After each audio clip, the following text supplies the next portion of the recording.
ഈശോ മിശിഹായിൽ ഏറ്റവും സ്നേഹം നിറഞ്ഞവരെ, ഈശോയിൽ ആന്തരിക സൗഖ്യം അനുഭവിക്കുവാൻ, ഈശോ നമുക്ക് തരുന്ന സ്വാതന്ത്ര്യം അനുഭവിക്കുവാനുള്ള നമ്മുടെ പരിശ്രമത്തിൽ ഈ ഒരു യാത്രയിൽ ദൈവസ്നേഹത്തിൻ്റെ ആഴത്തെ നമ്മൾ തിരിച്ചറിഞ്ഞ് നമ്മൾ കണ്ടു. ദൈവം നമുക്ക് തന്നിരിക്കുന്ന നമ്മുടെ വ്യക്തിത്വം, നമ്മുടെ ഐഡൻറ്റിറ്റി, നമ്മളെല്ലാവരും ദൈവത്തിൻ്റെ മക്കളാണ് എന്ന് നമ്മൾ തിരിച്ചറിഞ്ഞു. ആ നമ്മുടെ വില നമ്മൾ തിരിച്ചറിഞ്ഞു. ദൈവം ഈശോയെ തന്ന് സ്വന്തമാക്കിയതാണ് നമ്മൾ ഓരോരുത്തരെയും എന്ന് നമ്മൾ തിരിച്ചറിഞ്ഞു. നമ്മുടെ ആന്തരിക സൗഖ്യത്തിൻ്റെ യാത്രയിൽ ഏറ്റവും അടിസ്ഥാനപരമായ ആദ്യ പടി എന്ന് പറയുന്നത് നമ്മളെ കണ്ടെത്തുക എന്നുള്ളതാണ്. നമ്മളെ കണ്ടെത്താനുള്ള പരിശ്രമത്തിൽ ഇനിയും നമ്മൾ ആഴത്തിലേക്ക് നോക്കുമ്പോൾ ഒത്തിരിയേറെ ആളുകൾ വിഷമിക്കുന്നൊരു ജീവിത മേഖല, ഞാൻ എന്തിനു വേണ്ടി ജീവിക്കുന്നു എന്നുള്ളതിന് ഉത്തരം പലർക്കും അറിയില്ല എന്നുള്ളതാണ്. പലതവണയായി പല മക്കളുടെ വാട്സാപ്പ് സ്റ്റാറ്റസിലൊക്കെ കാണുന്നൊരു കാര്യം ഇതാണ്: ഇനി എനിക്ക് എന്താ ചെയ്യേണ്ടതെന്ന് അറിയില്ല, ഞാൻ ഇനി എന്ത് ചെയ്യണമെന്നറിയില്ല, എനിക്കിനി ജീവിക്കാൻ ഒരു താല്പര്യമില്ല, എല്ലാം എനിക്ക് മടുപ്പായി തുടങ്ങി. പലരുടെയും ജീവിതത്തിൽ അവരിങ്ങനെ സ്റ്റോളായി പോകുന്നൊരവസ്ഥയിലാണ്. പലപ്പോഴും തുടങ്ങി വെച്ച പല കാര്യങ്ങളും പൂർത്തിയാക്കാൻ പറ്റുന്നില്ല. ജീവിതം ഇങ്ങനെ നിറം മങ്ങി ഒരു അർത്ഥവുമില്ല, ഒരു നിയോഗവുമില്ലാത്ത രീതിയിൽ മുന്നോട്ട് പോകുമ്പോൾ, പ്രിയമുള്ളവരെ, ദൈവം നമുക്ക് തന്നിരിക്കുന്ന നിയോഗത്തെ തിരിച്ചറിയുക എന്നുള്ളത് വളരെ പ്രധാനപ്പെട്ടൊരു കാര്യമാണ്. ദൈവം നമുക്ക് തന്നിരിക്കുന്ന വിളി അനുസരിച്ച് നമ്മൾ ജീവിക്കണം. എഫേസ്യസ് 4:1 നമ്മൾ കാണുന്നുണ്ട്. ഇനി ദൈവം നമ്മളെ വിളിച്ചത് എങ്ങനെയാണ് എന്നുള്ളത് അതിലും വളരെ രസകരമായൊരു കാര്യമാണ്. പലപ്പോഴും ദൈവത്തിൻ്റെ വിളി വളരെ നിഗൂഢമാണ്, ചിലപ്പോൾ ഇല്ലോജിക്കലാണെന്ന് നമുക്ക് തോന്നിയേക്കാം. ക്രിസ്തുവിൻ്റെ വംശാവലി നമുക്ക് ശ്രദ്ധിച്ച ഒരു കാര്യം വളരെ മനോഹരമായിട്ട് നമുക്ക് മനസ്സിലാക്കാം. ദൈവം വിശ്വാസികളുടെ പിതാവായിട്ട് അബ്രാഹത്തെ തിരഞ്ഞെടുത്തു. അബ്രാഹത്തെ തിരഞ്ഞെടുത്ത് അബ്രാഹത്തിനൊരു കുഞ്ഞിനെ വാഗ്ദാനം ചെയ്യുമ്പോൾ അബ്രാഹത്തിന് 75 വയസ്സുണ്ട്. നമ്മൾ വിചാരിക്കും, ഇത്രയും പ്രായമുള്ള ഒരാൾക്ക് വരും വേറൊരാളെ എടുക്കാൻ പാടില്ലേ? എത്രയോ നല്ല ആൾക്കാർ കാണുമായിരിക്കാം, അല്ല ഇച്ചിരി കൂടി നേരത്തെ, അല്ലെ അബ്രാഹത്തിന് ഇച്ചിരിയും കൂടി നേരത്തെ ഒന്ന് വിളിക്കായിരുന്നു, എന്തിന് എത്ര ലേറ്റ് ആയത്? അബ്രാഹത്തെ തെരഞ്ഞെടുത്ത് അബ്രാഹത്തിന് ഒരു കൊച്ചിനെ വാഗ്ദാനം ചെയ്യുന്നു, അബ്രാഹത്തിന് ഇസഹാക്കിനെ നൽകുന്നു. ഇനി അബ്രാഹത്തിന് നൽകിയ ഇസഹാക്കിനെ ബലി കഴിക്കാൻ ദൈവം ആവശ്യപ്പെടുന്നു. ഇതൊക്കെയും തരണം ചെയ്ത അബ്രാഹാം ഇസഹാക്കിലൂടെ ആ വംശാവലി തുടരുമ്പോൾ നമുക്കറിയാം, ഇസഹാക്കിന് 2 മക്കളുണ്ടായിരുന്നു. ഇസഹാക്കിന് താല്പര്യം ഏസാവിനെ ബ്ലസ് ചെയ്യാനായിരുന്നു, അനുഗ്രഹിച്ച് മുന്നോട്ട് പോകാനായിരുന്നു. പക്ഷെ ദൈവം തിരഞ്ഞെടുത്തത് യാക്കോബിനെയാണ്. നമുക്കറിയാം, യാക്കോബിന് ആ സമയത്ത് അത്തരത്തിൽ ഒരു ക്വാളിറ്റി ഉണ്ടായിരുന്നില്ല. ചതിയനായിരുന്നു, അല്ലെങ്കിൽ പിടിച്ചെടുക്കുന്നവനായിരുന്നു യാക്കോബ് എന്ന പേരിൻ്റെ അർത്ഥം തന്നെ. എന്നിട്ടും ദൈവം തിരഞ്ഞെടുത്തത് യാക്കോബിനെയാണ്. നമ്മൾ വിചാരിക്കും, അതെന്തിനായിരിക്കാം? വീണ്ടും യാക്കോബിൻ്റെ മക്കളിൽ സാധാരണയായിട്ടും അവകാശം പോകേണ്ടത് മൂത്ത പുത്രനാണ്. റൂബനെ ദൈവം തിരഞ്ഞെടുത്തില്ല. യാക്കോബിന് ഏറ്റവും പ്രിയപ്പെട്ട ജോസഫിനെ തിരഞ്ഞെടുത്തില്ല. ദൈവം തൻ്റെ വംശാവലി തുടരുവാൻ, ഈ രക്ഷാകര കർമ്മത്തിൻ്റെ വംശാവലി തുടരുവാൻ തിരഞ്ഞെടുത്തത് യൂദായനെയായിരുന്നു. ഒത്തിരിയേറെ രാജാക്കന്മാരെ നമ്മൾ കാണുന്നുണ്ട്, പക്ഷെ അവരാരും ദൈവഹിതത്തിനത് ജീവിക്കുന്നതായിട്ട് നമ്മൾ കാണുന്നില്ല. പക്ഷേ അവരിലൂടെ എല്ലാം ഈ ഒരു വംശാവലി ഇങ്ങനെ തുടർന്നു പോവുകയാണ്. ദൈവം വിളിച്ചവരുടെ കൂട്ടത്തിൽ അവരുടെ എല്ലാം പേരുകൾ നമ്മൾ വായിക്കുന്നുണ്ട്. വളരെ മനോഹരമായിട്ട് നമ്മൾ കേൾക്കുന്ന കുറച്ച് സ്ത്രീജനങ്ങളെ നമ്മൾ കാണുന്നുണ്ട്. താമാറിനെ നമ്മൾ കാണുന്നുണ്ട്, നമ്മൾ റൂത്തിനെ കാണുന്നുണ്ട്. ഈ ഓരോരുത്തരുടെയും ജീവിതത്തെ നമ്മൾ നോക്കുമ്പോൾ വളരെ മനോഹരമായിട്ട് തിളങ്ങി നിൽക്കുന്ന ക്വാളിറ്റീസ് ഒന്നും കാണുന്നില്ല. താമാർ ഒരു പാപിയായിരുന്നു, റാഹാബ് ഒരു വേശ്യയായിരുന്നു, റൂത്ത് ഒരു വിജാതീയ സ്ത്രീയായിരുന്നു, ബെത്ശബായിലുണ്ടായ സോളമനിലൂടെയാണ് പിന്നെ അത് മുന്നോട്ട് പോകുന്നത്. അപ്പോൾ ഇവരിലൂടെയൊക്കെ ദൈവം തൻ്റെ ഇവരെയൊക്കെ ദൈവം വിളിച്ച് തിരഞ്ഞെടുത്ത് മുന്നോട്ട് പോകുമ്പോൾ നമുക്കറിയാം, നമ്മൾ തിരിച്ചറിയുന്നതിലും അധികം ഒരു പർപ്പസ്, ഒരു നിയോഗം നമ്മുടെ ജീവിതത്തിനുണ്ട്. എന്നെ ശ്രവിക്കുന്ന ഈശോയിൽ പ്രിയമുള്ളവരെ, നമ്മൾക്ക് എല്ലാവർക്കും അറിഞ്ഞിരിക്കേണ്ട, അല്ലെങ്കിൽ നമ്മളോട് തന്നെ ചോദിച്ച് നമ്മൾ ആ ഒരു അന്വേഷണ യാത്രയിലായിരിക്കേണ്ട കുറച്ച് ഫണ്ടമെൻ്റൽ ആയിട്ടുള്ള ചോദ്യങ്ങളുണ്ട് നമ്മുടെ ജീവിതത്തിൽ. ഏറ്റവും ആത്യന്തികമായിട്ട് നമ്മൾ തിരിച്ചറിയേണ്ടത് നമ്മുടെ ജീവിതത്തിൻ്റെ നിയോഗമാണ്. സിമ്പിളി ഏറ്റവും ലളിതമായിട്ട് ചോദിച്ചോട്ടെ, നിങ്ങളോട് ഒരാൾ ചോദിക്കുകയാണ്, നീ എന്തിനു വേണ്ടിയാണ് ജീവിക്കുന്നത്? ഒരു എഞ്ചിനീയർ ആകണോ, ഒരു IT പ്രൊഫഷണൽ ആകണോ, ഒരു ഓൺട്രപ്രണർ ആകണോ? ഇതൊക്കെ ആയി കഴിയുമ്പോഴും ആസ്ക് യു, അവർ ചോദിക്കും, എന്താണ് നിന്റെ ജീവിതത്തിൻ്റെ നിയോഗം? What is the purpose of your life? പല മക്കളോടും ചോദിക്കാറുണ്ട്. ധ്യാനത്തിന് വരുമ്പോഴും പ്രാർത്ഥിക്കാൻ വരുമ്പോഴും പല മക്കളോടും ചോദിക്കും, എന്താ ചെയ്യാൻ പോകുന്നത്? 10 പഠിക്കുമ്പോൾ 12 പഠിക്കുമ്പോൾ പലരും പറയും, അച്ഛാ ഒരു തീരുമാനമായിട്ടില്ല. എന്നാലും അപ്പോൾ കുറേ പേര് പറയും, അച്ഛാ ഡോക്ടറാകണം, അച്ഛാ നേഴ്സാകണം. ചോദിക്കും, എന്തിനാ ഡോക്ടറാകുന്നത്? എന്തിനാ നേഴ്സാകുന്നത്? എന്തിനു വേണ്ടിയിട്ടൊരു വൈദികനാകുന്നത്? എന്തിനു വേണ്ടിയിട്ടൊരു സിസ്റ്റർ ആകുന്നത്?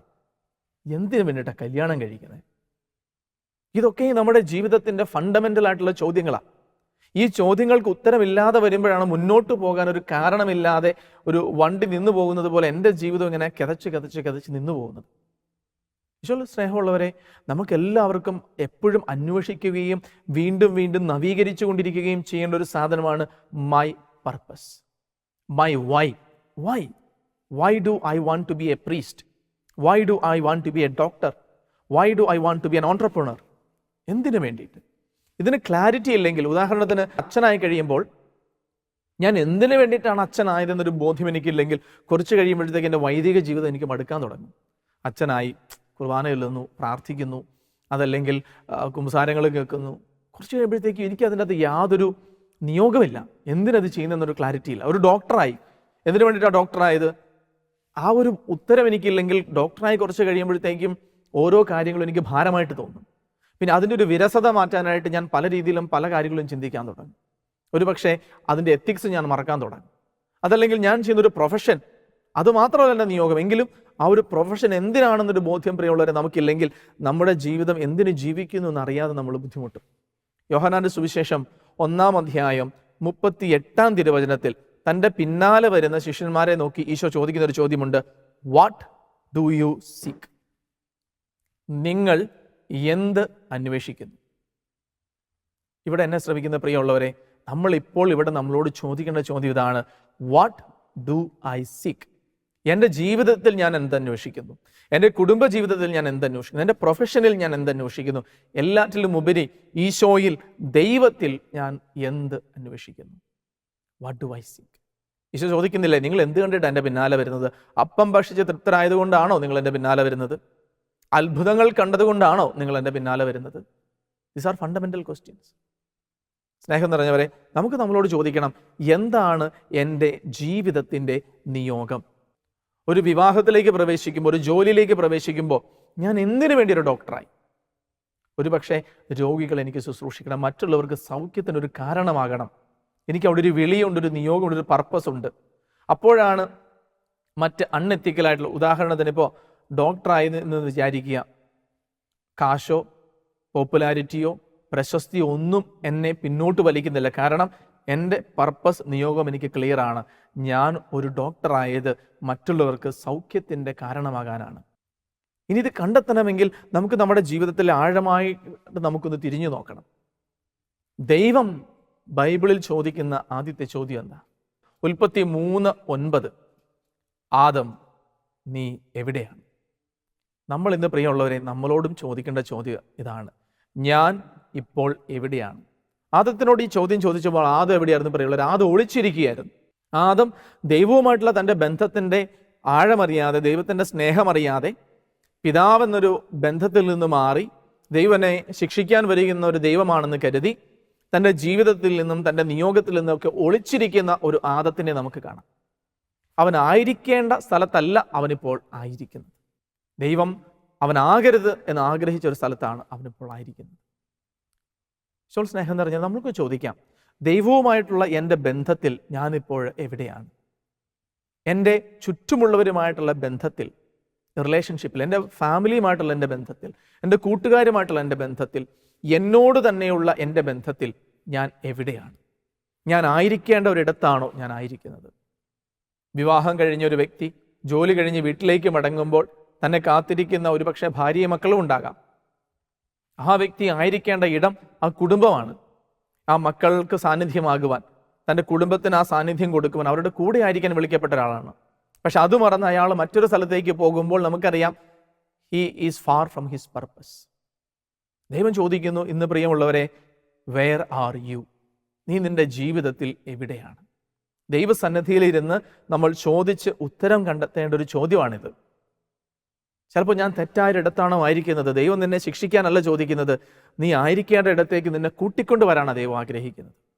വീണ്ടും ഉൽപ്പത്തി പുസ്തകം 16-ാം അധ്യായത്തിലേക്ക് നമ്മൾ നോക്കുമ്പോൾ സാറായെ കരുതി ഓടിപ്പോകുന്ന ഹാഗാറിനെ നമുക്ക് കാണാം. തനിക്ക് കുഞ്ഞുണ്ടായി കഴിഞ്ഞ് ഒരു പക്ഷേ സാറായിക്ക് കുശുമ്പ് തോന്നി കാണുമായിരിക്കാം. വളരെ മോശമായിട്ട്, വളരെ സ്ട്രിക്റ്റ് ആയിട്ടും ഒക്കെ ഹാഗാറിനോട് പെരുമാറി. ഹാഗാറിന് സഹിക്കാൻ വയ്യാണ്ട് ഹാഗാർ ഓടിപ്പോവുകയാണ്. ജീവിതം മടുത്തു, എനിക്കിനി ജീവിക്കണ്ട, എങ്ങനെയും മരിക്കാം. കുഞ്ഞിനെ മരിക്കാനിട്ടിട്ട് ഹാഗാർ മാറിയിരിക്കുകയാണ്. ഹാഗാറിനെ ദൂതൻ തടഞ്ഞു നിർത്തി ചോദിക്കുകയാണ്, സാറായുടെ ദാസിയായ ഹാഗാറെ, നീ എവിടെ നിന്ന് വരുന്നു?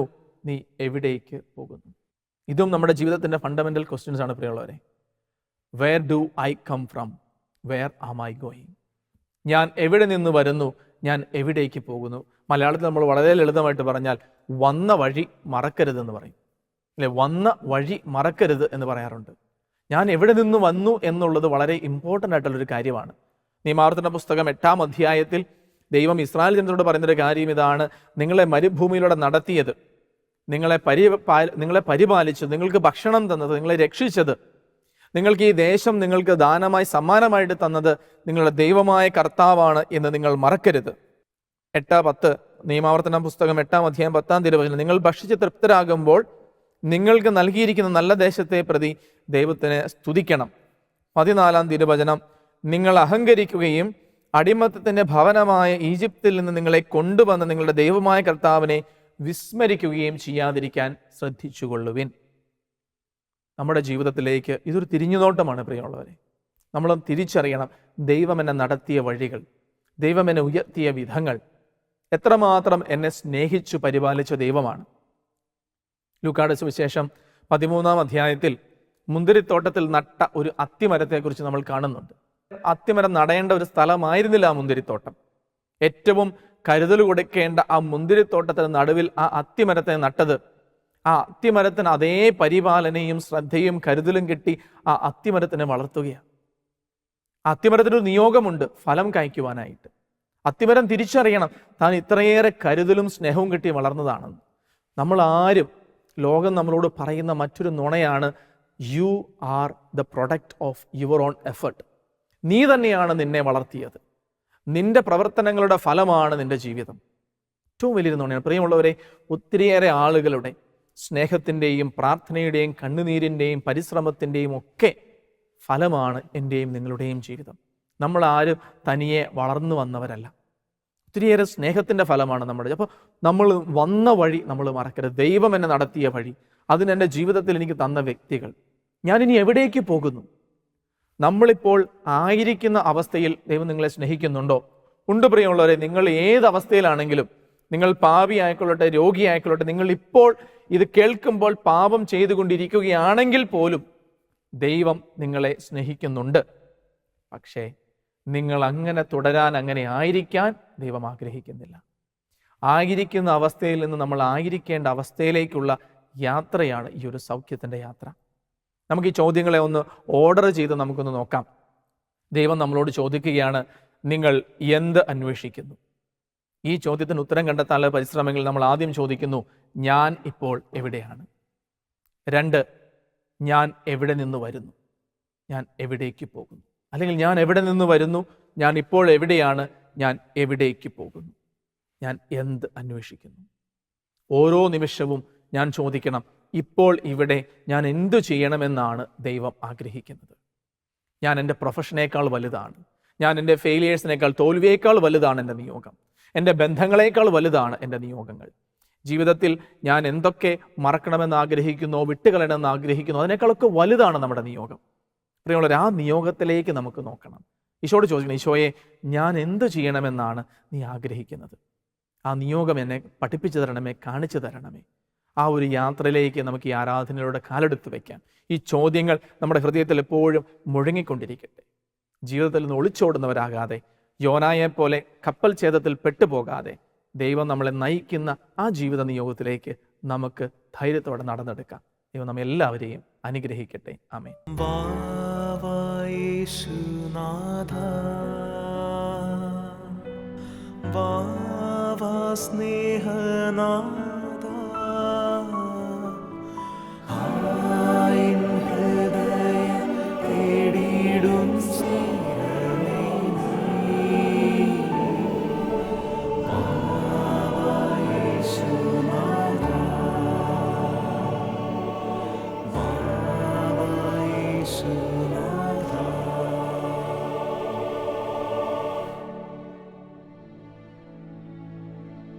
പരിശുദ്ധ പരമ ദിവ്യകാരുണ്യത്തിന് എന്നേരവും ആരാധനയും സ്തുതിയും പുകഴ്ചയും ഉണ്ടായിരിക്കട്ടെ. നിത്യസ്തുതിക്ക് യോഗ്യനായ പരമപരിശുദ്ധ ദിവ്യകാരുണ്യത്തിന് എന്നേരവും ആരാധനയും സ്തുതിയും പുകഴ്ചയും ഉണ്ടായിരിക്കട്ടെ.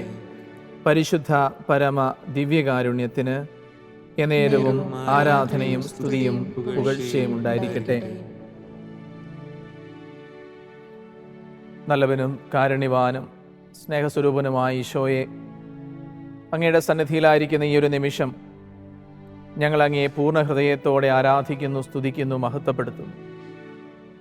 കർത്താവേ, അങ്ങ് ഞങ്ങൾക്ക് തന്ന മനോഹരമായ ഒരു ജീവിതത്തെ ഓർത്ത് ഈശോയെ ഞങ്ങൾ അങ്ങേക്ക് നന്ദി പറയുന്നു. കർത്താവേ, ഞങ്ങളുടെ യോഗ്യതയാലല്ല, അവിടുത്തെ സ്നേഹത്താലാണ് അങ്ങ് ഞങ്ങളെ വിളിച്ചതും തിരഞ്ഞെടുത്തതും വീണ്ടെടുത്തതും. അങ്ങയുടെ സന്നിധിയിലായിരിക്കുന്ന ഓരോ നിമിഷവും കർത്താവെ, ഞങ്ങൾക്ക് വീണ്ടും വീണ്ടും ലഭിക്കുന്നൊരു ഓർമ്മപ്പെടുത്തലാണ് ഞങ്ങൾ എത്രമാത്രം സ്നേഹിക്കപ്പെടുന്നുണ്ട്, എത്രമാത്രം വിലമതിക്കപ്പെടുന്നുണ്ട്, എത്രമാത്രം കർത്താവ് ഞങ്ങളെ ചേർത്ത് പിടിക്കുന്നുണ്ടെന്ന്. അങ്ങയുടെ സന്നിധിയിലായിരിക്കുന്ന ഓരോ നിമിഷവും കർത്താവെ, നന്ദിയല്ലാതെ മറ്റെന്താണ് ഞങ്ങൾക്ക് പറയാൻ സാധിക്കുക? ലോകം തരുന്നതിലും വേറെ എവിടെ നിന്ന് കിട്ടുന്നതിലും അധികം പരിശുദ്ധമായ ഒരു സ്നേഹം തന്നുകൊണ്ട് അങ്ങ് ഞങ്ങളെ സ്നേഹിക്കുന്നു. കർത്താവെ, അങ്ങാണ് ഞങ്ങളുടെ ജീവിതത്തിന് നിറം തരുന്നത്, അങ്ങാണ് ഞങ്ങളുടെ ജീവിതത്തിന് നിയോഗം തന്നത്. ഞങ്ങളുടെ ചുറ്റുപാടും നോക്കുമ്പോഴും പലപ്പോഴും ഞങ്ങളുടെ ജീവിതത്തിലേക്ക് നോക്കുമ്പോഴും കർത്താവെ, ഞങ്ങൾ ഒത്തിരിയേറെ കാര്യങ്ങളുടെ പിന്നാലെ ഓടുന്നുണ്ട്. ജീവിതത്തിൽ സംതൃപ്തി കണ്ടെത്തുവാൻ, ജീവിക്കുവാൻ കാരണം കണ്ടെത്തുവാൻ കർത്താവ് ഞങ്ങൾ പലപ്പോഴും പലതിനെയും തിരഞ്ഞു പോകാറുണ്ട്. പക്ഷെ എല്ലാറ്റിലും ഉപരി കർത്താവെ, അങ്ങയെ സ്നേഹിക്കുമ്പോൾ, അങ്ങ് ഞങ്ങൾക്ക് തന്ന ജീവിതത്തെ അതിൻ്റെ പൂർണ്ണതയിൽ ജീവിക്കുമ്പോഴാണ് ഞങ്ങൾ സംതൃപ്തരാകുന്നത് എന്ന് ഞങ്ങൾ തിരിച്ചറിയുന്നു. ഞങ്ങളുടെ ഹൃദയത്തിൻ്റെ ഉള്ളിൽ കർത്താവെ, സ്നേഹിക്കപ്പെടുന്നതിൻ്റെ ഒരു ആഴമേറിയ ദാഹം കിടപ്പുണ്ട്. ആ ദാഹം ശമിപ്പിക്കാൻ അങ്ങേക്ക് മാത്രമേ സാധിക്കുകയുള്ളൂ. പണത്തിനോ പ്രതാപത്തിനോ സ്വത്തിനോ വസ്തുവകകൾക്കോ ഒന്നും ശമിപ്പിക്കാൻ പറ്റാത്ത ഒരു ശൂന്യത, സ്നേഹിക്കപ്പെടുന്നതിൻ്റെ, പെടാത്തതിൻ്റെ, ചേർത്ത് പിടിക്കപ്പെടാത്തതിൻ്റെ, അംഗീകരിക്കപ്പെടാത്തതിൻ്റെ ഒക്കെ എല്ലാത്തിലും ഉപരി ജീവിക്കുവാൻ ഒരു കാരണം കിട്ടാത്തതിൻ്റെ കർത്താവ്, അങ്ങയുടെ തിരുമുൻപിൽ ഞങ്ങൾ നിൽക്കുമ്പോൾ ദൈവമക്കളാകുവാൻ, ആ ദൈവമക്കളുടെ സ്വാതന്ത്ര്യത്തിൽ, അപ്പൻ്റെ മക്കളെ പോലെ ജീവിക്കുവാനുള്ളൊരു സ്വാതന്ത്ര്യത്തിൽ ഞങ്ങൾ നിലനിൽക്കുവാനാണ് അങ്ങ് ആഗ്രഹിക്കുന്നത് എന്ന ബോധ്യം ഈശോയെ ഞങ്ങൾക്ക് തരണമേ. കർത്താവെ, അവിടുത്തെ തിരുസന്നിധിയിൽ ഞങ്ങളായിരിക്കുന്ന ഈ നിമിഷം, ഞങ്ങളായിരിക്കുന്ന ഇടങ്ങളിലായിരുന്നു കൊണ്ട് അങ്ങയുടെ സ്നേഹത്തിൻ്റെ ആഴത്തിലേക്ക് ഇറങ്ങി വരുവാൻ അങ്ങ് ഞങ്ങളെ വിളിച്ചുവല്ലോ. കർത്താവെ, പലപ്പോഴും ഞങ്ങളുടെ ജീവിതത്തിലേക്ക് ഞങ്ങൾ തിരിഞ്ഞു നോക്കുമ്പോൾ ഞങ്ങളോട് തന്നെ ഞങ്ങൾ ചോദിക്കാറുണ്ട്, ഞാൻ എന്തിനാ ജീവിക്കുന്നത്? ഞാൻ എന്തിനു വേണ്ടിയിട്ടാണ് ജീവിക്കുന്നത്? ആർക്കും എന്നെ വേണ്ട, ആർക്കും എന്നെ ഇഷ്ടമില്ല. എത്ര പരിശ്രമിച്ചിട്ടും എൻ്റെ പരിശ്രമങ്ങൾ ആരും കാണുന്നില്ല, എനിക്കാരും ഒരു വില തരുന്നില്ല. എല്ലാവർക്കും എന്നിൽ നിന്ന് കിട്ടുന്ന ബെനഫിറ്റ്സ് മാത്രം മതി, എൻ്റെ കാശ് മതി, അല്ലെങ്കിൽ എന്നിൽ നിന്ന് കിട്ടുന്ന ഉപകാരങ്ങൾ മതി, എന്നെ കൊണ്ടുള്ള ഉപയോഗങ്ങൾ മതി. അതിലും അപ്പുറം കർത്താവെ, എന്നെ ആരും വില മതിക്കുന്നില്ല, പിന്നെ ഞാൻ എന്തിന് ജീവിക്കണം? അപ്പോഴൊക്കെ കർത്താവെ, അവിടുത്തെ തിരുമുൻപിൽ വരുമ്പോൾ അന്ന് ഓശാന നാളിൽ അവിടുന്ന് ആ കഴുതയെ നോക്കി പറഞ്ഞ വാക്കുകൾ ഇന്ന് കർത്താവിന് അതിനെക്കൊണ്ട് ആവശ്യമുണ്ട്. ഈ ദിവ്യകാരുണ്യത്തിൽ ഇരുന്നു കൊണ്ട് പ്രിയമുള്ളവരെ, കർത്താവ് നമ്മളെ നോക്കി പറയുന്ന വാക്കുകൾ ഇത് തന്നെയാണ്. എന്നെ നോക്കി, നിന്നെ നോക്കി, എൻ്റെ ഈശോ, നിൻ്റെ ഈശോ പറയുന്ന വാക്കിതാണ്, എനിക്ക് നിന്നെ ആവശ്യമുണ്ട്. നമ്മൾ ആ ഗാനത്തിൻ്റെ വരികൾ കേട്ടിട്ടില്ല, ലോകത്തിൻ്റെ മുൻപിൽ ഞാൻ ഒന്നുമല്ലാത്തൊരു വ്യക്തിയാണെങ്കിലും, ഞാൻ തോൽവിയാണെങ്കിലും പരാജയമാണെങ്കിലും, ലോകത്തിൻ്റെ മുൻപിൽ എനിക്ക് കഴിവുകളില്ലെങ്കിലും നേട്ടങ്ങളില്ലെങ്കിലും, എൻ്റെ കർത്താവ് പറയും, എൻ്റെ കർത്താവിൻ്റെ മുൻപിൽ ഞാൻ എന്നും വിലയുള്ള ഒരാളാണ്. ഞാൻ രോഗിയായിക്കൊള്ളട്ടെ, ഞാൻ പാപിയായിക്കൊള്ളട്ടെ, ഞാൻ ആർക്കും വേണ്ടാത്തവനായിക്കൊള്ളട്ടെ, ലോകം എന്നെ വലിച്ചെറിഞ്ഞോട്ടെ, പക്ഷേ എൻ്റെ കർത്താവ് ഈ ദിവ്യകാരുണ്യത്തിൽ ഇരുന്നു കൊണ്ട് എന്നെ നോക്കി ഇന്ന് ഇവിടെ ഈ നിമിഷം പറയുന്നു, ഐ ലവ് യു. ഹൃദയത്തിൽ അതൊന്ന് കേട്ടേ പ്രിയമുള്ളവരെ. ഈശോ നിന്നെ നോക്കി പറയുന്ന വാക്കുകളാണ്, I love you, I need you. നിനക്ക് വേണ്ടി എന്തും തരാൻ ഞാൻ ഇനിയും റെഡിയാണെന്ന് കർത്താവ് പറയുന്നു.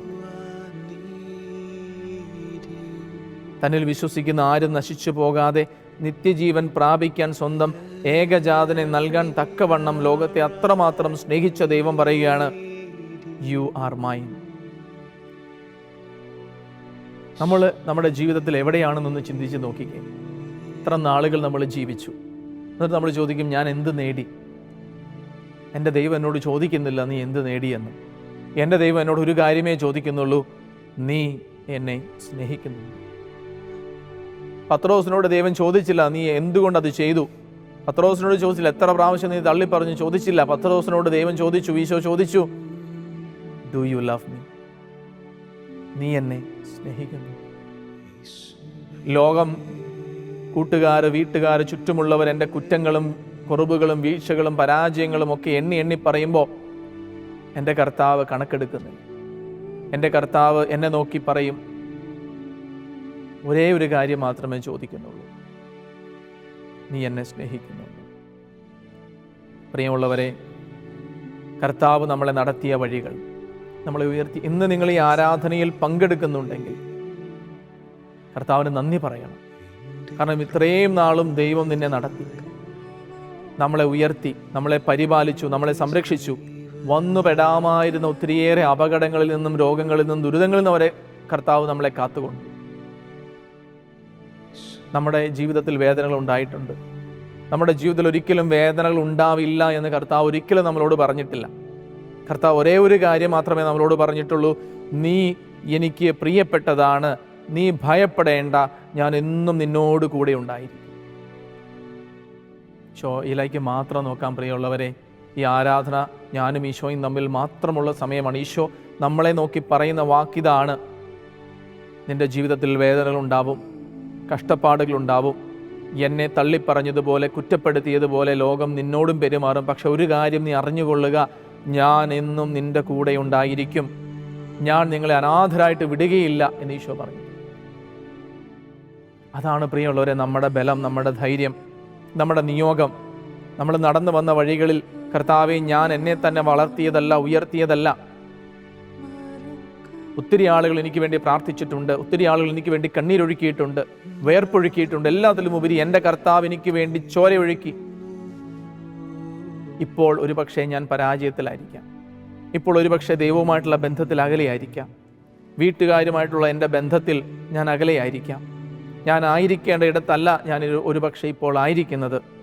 എൻ്റെ കരിയറിൽ, എൻ്റെ മറ്റു ജീവിത മേഖലകളിലൊക്കെ ഒരുപക്ഷെ കർത്താവെ, I don't know where I am, ഞാൻ എവിടെയാണെന്ന് പോലും എനിക്കറിയത്തില്ല, ഞാൻ നഷ്ടപ്പെട്ടു പോയിട്ടുണ്ടാവാം.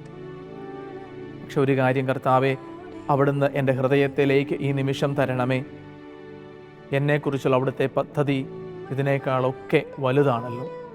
എൻ്റെ ജോലിയേക്കാളും എൻ്റെ ബന്ധങ്ങളെക്കാളും എൻ്റെ നേട്ടങ്ങളെക്കാളും ഒക്കെ വലുതാണ് കർത്താവിന് എന്നെക്കുറിച്ചുള്ള പദ്ധതി. അവിടുന്ന് എന്നെ അനാദിയിലെ പരിശുദ്ധിയിലേക്ക് തിരഞ്ഞെടുത്തു, വിശുദ്ധിയിലേക്ക് തിരഞ്ഞെടുത്തു.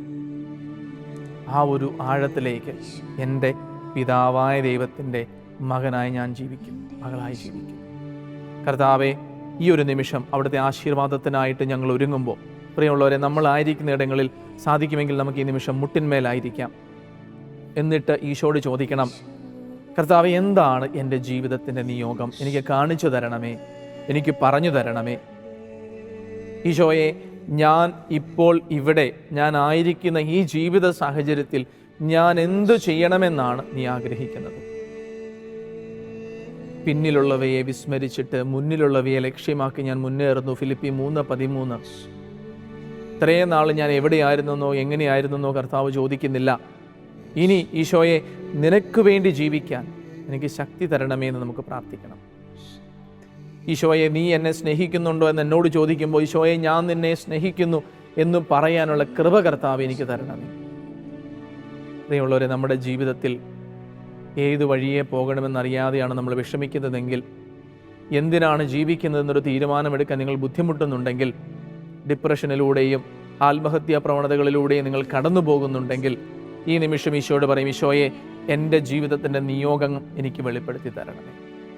ഈശോയുടെ ദിവ്യകാരുണ്യ, ഈശോയുടെ ആശീർവാദം നമ്മൾ ഏറ്റെടുക്കുമ്പോൾ ഈ മേഖലകളിൽ കർത്താവ് നിങ്ങളെ സുഖപ്പെടുത്താൻ പ്രാർത്ഥിച്ചുകൊണ്ടിരിക്കാം. നമ്മുടെ ജീവിതത്തിൻ്റെ നിയോഗം തിരിച്ചറിയുന്ന നിമിഷം ഞാൻ ദൈവസന്നിധിയിൽ തലയെടുപ്പോടെ ജീവിക്കും, മുന്നോട്ട് പോകും. ദിവ്യകാരുണ്യനാഥനായ ഈശോ ഈ നിമിഷം ഐഡൻറ്റിറ്റി ക്രൈസിസിലൂടെ, ജീവിതത്തിൻ്റെ ബുദ്ധിമുട്ടുകളിലൂടെ, ആത്മഹത്യാ പ്രവണതകളിലൂടെ, ഡിപ്രഷനിലൂടെ, എന്തിനു വേണ്ടി ജീവിക്കുന്നു എന്നറിയാത്തതിൻ്റെ വേദനയിലൂടെ നിങ്ങൾ കടന്നു പോകുന്നുണ്ടെങ്കിൽ ദിവ്യകാരുണ്യ ഈശോ ഈ നിമിഷം നിങ്ങളെ ആശീർവദിക്കുകയാണ്. അവിടുത്തെ ആശീർവാദം സ്വീകരിക്കുവാനായിട്ട് ഈ നിമിഷം നമുക്ക് ഒരുങ്ങാം.